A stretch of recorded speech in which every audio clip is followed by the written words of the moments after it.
पनवेल महानगरपालिकेची निवडणूक जाहीर झाल्यानंतर सर्वच पक्ष कामाला लागले आहेत. महायुती विरुद्ध महाविकास आघाडी अशी जोरदार टक्कर आपल्याला पनवेलमध्ये पाहायला मिळणार आहे. पनवेल महानगरपालिका क्षेत्रातल्या खारघर विभागामध्ये आपण पाहतो की ज्या पद्धतीनं अटीतटीची लढत, अटीतटीची तुंबळ पाहायला मिळणार आहे. खारघर प्रभाग क्रमांक 5 मध्ये महाविकास आघाडीच्या नेत्या राष्ट्रवादी काँग्रेस पार्टीच्या पनवेल शहर महिला अध्यक्षा राजश्री कदम यांनी गेली 20 वर्ष वेगवेगळ्या सामाजिक कार्याच्या माध्यमातून इथे समाज मनामध्ये आपला ठसा उमटवलेला आहे. या निवडणुकीमधून प्रभाग क्रमांक 5 मधून त्या प्रबळ दावेदार आहेत. महाविकास आघाडीच्या उमेदवार म्हणून त्यांच्याकडे पाहिलं जात आहे. राष्ट्रवादी काँग्रेस पार्टी शरदचंद्र पवार पक्षाच्या माध्यमातून त्यांनी उमेदवारीचा दावा केलाय, तशी मागणी देखील पक्षाकडे केलेली आहे. नेमकी त्यांची भूमिका ह्या मागची आपण जाणून घेणार आहोत. ताई नमस्कार. पनवेल महापालिकेच्या निवडणुका लागलेल्या आहेत. प्रभाग क्रमांक 5 मधून आपण पक्षाकडे मागणी केलेली आहे. नेमकी आपली काय मागणी आहे? आता सर्वप्रथम मी तुमचे आभार मानते की तुम्ही माझ्यापर्यंत पोहोचला. आदरणीय देशाचे नेते शरदचंद्र पवार यांच्या पक्षात मला काम करण्याची संधी मिळते, तर मला अभिमान आहे की पवार साहेबांच्या पक्षात काम करण्याची मला संधी मिळालेली आहे आणि मी करते ते काम. आता मी इच्छुक फॉर्म म्हणून प्रभाग 5 म्हणून भरलेला आहे. आदरणीय शरदचंद्र पवार, शशिकांत शिंदे साहेब, सुप्रियाताई असतील, जयंत पाटील साहेब असतील, सतीश पाटील साहेब असतील, भावनाताई असतील, यांच्या सर्वांच्या मार्गदर्शनाखाली मी आतापर्यंत 10-15 वर्ष झालं या प्रभागात काम करते. सुरुवातीला मी प्रभाग अ मध्ये काम केलं आहे, त्यामध्ये काही ग्रामीण भाग पण होता. त्यानंतर फक्त खारघर शहराध्यक्ष म्हणून 8-10 वर्ष मी काम केलं. त्याच्यामुळे कुठल्याही प्रभागामध्ये जर मी इच्छुक म्हणून फॉर्म भरला तर मला काम करण्यासाठी कुठं अडचण येणार नाही, कारण मी त्या प्रभावाने आणि तसं जनतेच्या लोकांच्या मनातलं काम केलंय की त्यांच्या अडचणी होत्या त्या सोडवण्याचा मी नक्की प्रयत्न केलाय आणि ते लोक आजही माझ्या बरोबर आहेत. नक्की राजश्रीताईंचं एक वैशिष्ट्य तुमच्या निदर्शनास नक्की आणून देतो की खारघर शहरामध्ये काम करत असताना फक्त राष्ट्रवादी काँग्रेस पार्टीच्या महिला अध्यक्षा नव्हे तर एक सर्वसामान्य स्त्री आणि त्याची नेतृत्व करण्यासाठी जेव्हा घराबाहेर पडते तेव्हा कशा पद्धतीनं अनेक महिलांचं संघटन करते आणि संघटन करून महिलांना ताकद देण्यासाठी आज की नारी शक्ती आपण जे पाहतो त्या पद्धतीनं वेगवेगळ्या महिलांना वेगवेगळा रोजगार उपलब्ध करून देऊ शकतो का, यासाठी नेहमीच त्यांनी पुढाकार घेतलेला आहे. खारघर शहरामध्ये राष्ट्रवादी काँग्रेस पक्षाचं संघटन बांधण्यासाठी वेगवेगळ्या उपक्रमाच्या माध्यमातून, वेगवेगळ्या कार्यक्रमाच्या माध्यमातून नेहमीच त्यांनी पक्ष संघटन बांधलेलं आहे. गेली 20 वर्ष आपण खारघर शहरामध्ये काम करताय. कोणकोणते कार्यक्रम महिलांसाठी किंवा इतर समाजासाठी, नागरिकांसाठी, जनतेसाठी आपण आयोजित केले? पहिलं तर सुरुवातीला पाठीमागे जाते जरा, काही वर्षांपूर्वी आम्ही तनिष्का व्यासपीठामधून आम्ही एक इलेक्शन लढलेलं होतं तनिष्का आमदार म्हणून. त्यामध्ये आम्ही आमच्याच ज्या संघटना तयार केली त्या संघटनेतलेच महिला आम्ही उभं राहिलो होतो. त्यापैकी मी त्या संघटनेतून मी तनिष्का आमदार म्हणून निवडून पण आले होते. म्हणजे खारघर मधल्याच लोकांनी सर्वांनी ऑनलाईन मतदान केलं होतं आणि मी त्यात निवडून आले होते. त्यानंतर महिलांच्या अशा अडचणी होत्या की त्यांना रोजगार नव्हतं. मग मी एक करत करत करत बचत गट चालू केले. बचत गट करता करता त्यांचे टिफिन सेवा चालू केली. त्या महिला आजही टिफिन बनवतात. तनिष्काच्या माध्यमातून वेगवेगळे प्रशिक्षण दिले.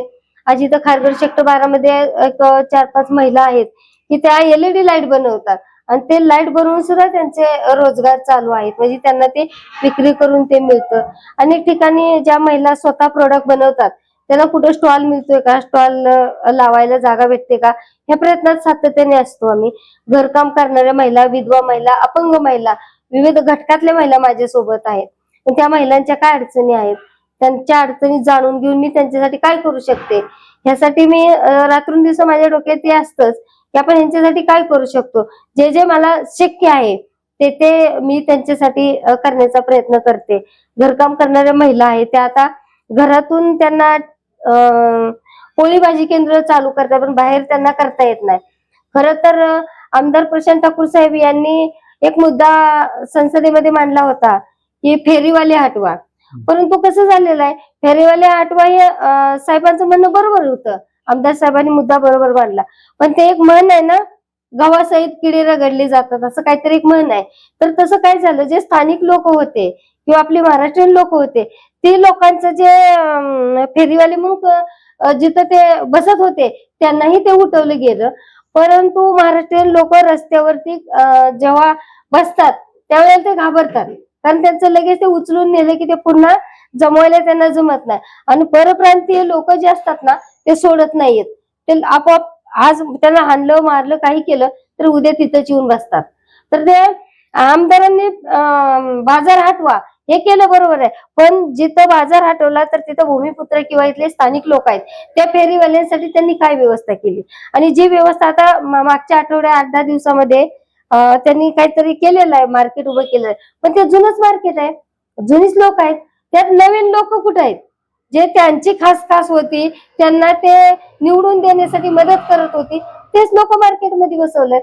पण जे आता जे नवीन आलेले आहेत किंवा त्यामध्ये अपंग लोकांना किती स्टॉल आहेत किंवा विधवा महिलांसाठी किती स्टॉल आहेत किंवा जे फेरीवाले महिला आहेत, महाराष्ट्रीयन महिला, स्थानिक महिला इथल्या, त्यांच्यासाठी किती स्टॉल आहेत, बचत गटसाठी किती स्टॉल आहेत, ह्याची पुरेशी सुद्धा कल्पना नाही किंवा नाहीच आहे, स्टॉलच नाहीत. मग अशा महिलांच्या ठामपणे पाठीशी उभा राहून मी त्या महिलांना स्टॉल उपलब्ध करून किंवा त्यांच्या व्यवसायाला एक साथ देण्याचं मी काम करत आहे. नक्कीच महिला सक्षमीकरणासाठी किंवा उद्योगातून महिलांना ताकद देण्याचं काम नक्कीच आपण करताय. त्याचबरोबर खारघर शहरातल्या किंवा विशेषतः प्रभाग क्रमांक 5 मधला जो पाणी प्रश्न आहे, त्यानंतर रस्त्याचे प्रश्न आहेत, त्यानंतर फुटपाथचे प्रश्न आहेत किंवा डेब्रिजचे प्रश्न ज्या पद्धतीने तुम्ही आवाज उठवलेला आहे, त्यानंतर पनवेल महानगरपालिका प्रशासनानं तुम्ही केलेल्या पाठपुराव्यानंतर कशा प्रकारे प्रतिसाद दिलेला होता? खरं तर हे माझ्यासाठी नवीन काहीच नाहीये. मी एवढं वर्ष खारघर शहराध्यक्ष म्हणून काम केलं, आता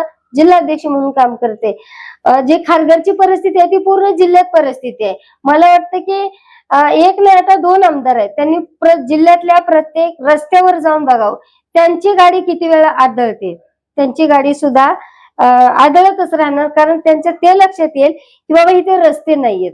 तसं खारघरमध्ये अनेक वेळा पत्र व्यवहार करून सुद्धा कित्येक ठिकाणचे रस्ते तयार आजही नाही झाले. आणि पहिलं कॉन्ट्रॅक्ट गेलं, दुसरं कॉन्ट्रॅक्ट आता नवीन आलं.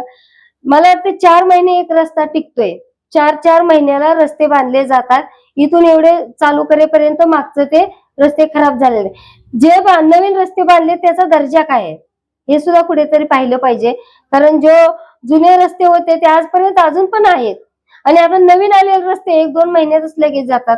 ह्याच्यासाठी काहीतरी आमदार साहेबांनी लक्ष घातलं पाहिजे, कारण त्यांना अनेक नगरसेवक निवडून आणायचे आहेत, तर कामही तशी केली पाहिजेत. ते ठामपणे महानगरपालिकेने हे केलं ते केलं, पण मी चॅलेंज करते आमदार साहेबांना की तुम्ही एक दिवस माझ्यावर फिरा. जे तुम्ही जे सांगता ना आम्ही हे केलं, ते केलेलं फक्त मला दाखवा, मग मी दाखवते की तुम्ही कशा प्रकारे केलंय ते. ज्या पद्धतीने तुम्ही पक्षाची पोटतिडकीर भूमिका मांडताय, आमदार प्रशांतदा ठाकूरांच्या विरोधात भूमिका मांडताय, परंतु आता प्रभाग क्रमांक 5 मधून तिकीट वाटप करत असताना आपला विचार होणार आहे का की एकूणच पक्षाकडे तुम्ही मागणी केल्यानंतर ज्या पद्धतीने राजकीय वर्तुळात चर्चा आहे ती खरी आहे का, की प्रभाग क्रमांक 2 मधून 2 उमेदवार शेकापचे असतील, 2 शिवसेनेचे असतील, अशा पद्धतीने राष्ट्रवादी काँग्रेस पार्टीला काय स्थान असेल, पक्षाची भूमिका काय असेल, याबद्दल आपण काय चर्चा केलीत का पक्षाशी? आता खरं सांगायचं तर कुठल्याच पक्षाचा कोणीच व्यक्ती प्रतिनिधी म्हणू शकत नाही ठामपणे की मी भावी नगरसेवक आहे. ठामपणे कोणच सांगू शकत नाही की मी नगरसेवक आहे. जे जुने नगरसेवक होऊन गेले ते सुद्धा सांगू शकत नाही की मी नगरसेवक इथं होईल किंवा मी उभा राहील. तर कसं माहितीये का, माझ्या पक्षाची भूमिका मी मानते. मी खूप वर्ष पक्षात काम करते आणि निष्ठेने काम केलंय. जर पक्षाने माझा विचार केला, मी इच्छुक म्हणून फॉर्म भरलेला आहे, जर माझं काम पाहून पक्षाने जर माझ्या कामावरती किंवा मला जर पक्षाने सांगितलं या प्रभागातून तू लढ, तर मी 100% लढणार. जर माझा पक्ष म्हटला की तुम्ही थांबा, तर मी तिथे थांबायला तयार आहे. पण मी माझ्याही पक्षाला विचारेन मी का थांबू. मी माझ्या पक्षाला 100% विचारेन मी का थांबायचं.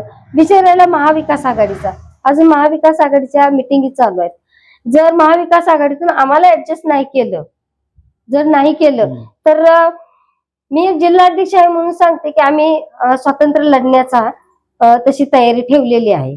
आम्ही स्वतंत्र नक्की ज्या पद्धतीने महाविकास आघाडीमध्ये जर पुरेसं अभिमानानं किंवा स्वाभिमानानं स्थान राष्ट्रवादी काँग्रेस पक्षाला दिलं नाही, तर जशी तुम्ही म्हणताय की आम्ही स्वतंत्र लढण्याची आमची ताकद आहे, साधारणतः ह्या मुद्द्यावरती आपण पक्ष सदस्यांशी काय त्याच्याबद्दल चर्चा झालेली आहे? कसं आहे, मी जिल्हाध्यक्ष म्हणून एक महिला सेल ही फादरबॉडीच्या सेलच्या अंडर चालतं, तेव्हा हे जे डिसिजन्स आहेत ते आम्ही जिल्हाध्यक्ष सतीश पाटील यांच्यावरती दिलेले आहेत. जे तुम्ही म्हणाल ते आम्ही करू. आणि मला असं वाटतं की जिल्हाध्यक्ष म्हणून त्यांना प्रत्येक शहराची माहिती आहे. ती प्रत्येक शहरातला एक तरी उमेदवार की तो खूप वर्षापासून काम करतोय आणि त्याच्या मागे जनसंपर्क आहे, त्या उमेदवाराला ती 100% निवडतील. आणि ते उद्या समजेल, उद्या तर सर्वांचा इंटरव्ह्यू होणार आहे आमचा. काय वाटतं महाविकास आघाडीने किंवा राष्ट्रवादी काँग्रेस पार्टीने आपल्याला उमेदवारी दिली प्रभाग क्रमांक 5 मधून, तर नागरिकांना आपण काय आवाहन कराल या परिवर्तनासाठी किंवा तुम्हाला निवडून आणून देण्यासाठी? खरं तर मला द्यायलाच हवी. माझी अपेक्षा आहे मी एवढं वर्ष काम केले तर त्याला कुठेतरी न्याय मिळायला हवाय. तर मी सगळ्या खारघर मधल्या नागरिकांना सांगेल की तुम्ही मला घराघरात ओळखता. मी खूप मोठी पैसेवाली नाहीये, पण तुम्ही जिथं मला सांगितलं तिथं मी तुमचं काम केलेलं आहे. कोरोना काळामध्ये मी बरंच चांगल्या प्रकारे काम केलेलं आहे, ते कायम लोकांच्या नजरेत राहिलेलं आहे. आणि ज्याच्याकडे पैसा नाही आणि तो काम करतोय असा खारघर मधल्या लोकांनी उमेदवार निवडून द्यावा. आणि 100% माझ्यासारखा नगरसेवक जर निवडून दिला ना तर तळागाळातली लोकांची कामं होतील. मीच आहे असं सांगत नाही, पण माझ्यासारखी काम करणारी की त्याला अपेक्षाच नाही पण ते काम करते असा नगरसेवक पाहिजे. मग त्याच्याकडे पैसे नसले तरी नसू द्या, कारण तो कामाचा माणूस असतो. धन्यवाद. ह्या होत्या राजश्रीताई कदम, राष्ट्रवादी काँग्रेस पार्टीच्या महिला जिल्हा अध्यक्ष आहेत पनवेल जिल्ह्याच्या. खऱ्या अर्थानं अर्थ हा जरी निवडणुकीतला घटक असला तरी माझ्याकडे पैसे नाहीत म्हणून असा विचार मतदारांनी करू नये. तुमच्या सेवेसाठी मी सदैव तत्पर आहे. ज्या पद्धतीनं खारघर शहरामध्ये प्रभाग क्रमांक 5 मध्ये लोकांची सेवा मी करते त्या पद्धतीनं पक्षश्रेष्ठी विचार करतील आणि ह्या निवडणुकीमध्ये मला जिंकून आणतील. महाविकास आघाडीच्या घटक पक्षाच्या माध्यमातून देखील मला साथ मिळेल असा विश्वास राजश्रीताई यांनी व्यक्त केलेला आहे.